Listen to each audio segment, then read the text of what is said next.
Counter-Strike has a very high skill ceiling, and the harder the lobbies get, the more apparent your skill level becomes. If you're a newer player and you don't see the holes in your game, let me show you some common mistakes I've seen over the years and how to fix the problems the best way possible so you can hurry up and play the game. Number 1. Wandering. Sometimes when you get put in a harder lobby, or you haven't been doing so good in a match, you may think you have a plan for the round, but you keep overthinking it and you end up spending your time alive changing positions. This will usually lead to you getting caught or being the last alive completely away from enemies. This is easily fixed by making a plan at the beginning of the round and committing to only a few changes to said plan. If you're going to play B site, don't rotate the second you hear players top mid. You can instead wait until you have more info and focus. Make sure to keep track of everything in the round to avoid being away from the action. You may think going around the entire map is a great flank, but in practice, you more than likely won't have enough time to complete your flank without all your teammates dying first. You have to gauge when you should and shouldn't be playing sneaky, because there's no point in playing stealth if you have no team to help finish the round. Number 2, panic gripping. Sometimes when a lot is going on, you can easily start to tense up, which can cause you to hold down a spray for too long, or you hold down a movement key while you're shooting. This is more of a mental problem, and the only thing you can really do is train yourself to relax when you notice there's a situation. For me, I know I can keep myself calm by reminding myself I'm just playing some Counter-Strike and I need to trust what I got. If you really are just running and spraying, that's a whole nother issue, which I covered in the first video I made on this topic. Number 3.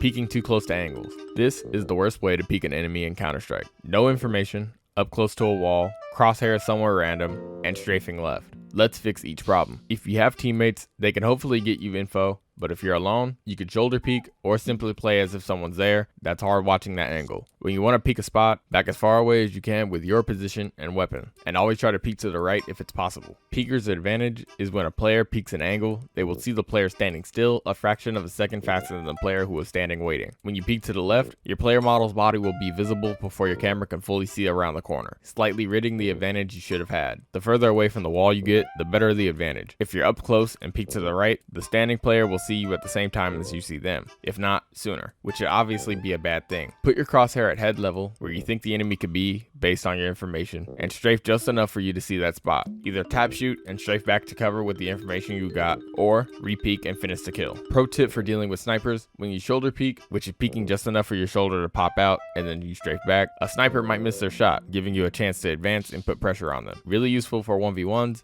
and dealing with snipers when you're sniping too. Number 4, trading weapons. Easy noob move. You may have been told it's faster to pick up a weapon by dropping your current weapon. While that's technically true, since you don't have to spend time looking at the ground, looking for an interact window, it could sometimes lead to you trading for the wrong weapon and or you lose your weapon entirely, and you could seriously mess with your team economy. The best time to drop a weapon for a weapon is when you don't have time to look down for it, or you actually know that the weapon is there. If it's the end of the round and you're rushing to get that op, it's much safer to spam interact while looking at the ground. Number 5, money management. Sometimes when you're frustrated, you might start buying everything you can to try to get a win. But if you don't save or eco for a round, you'll never have enough for a full loadout, making it harder for you to win the round. If things aren't going your way, do a save round and do something stupid with your team, like stacking a site or rushing middle. You can't get mad if you know you're gonna die, and if it somehow works, then it's a big dub. There's been plenty of times where I've had save rounds work, and there's definitely been times where I lost rifles to pistols, so don't think it's impossible. Number 6, wasting utility. If you don't know how to use utility,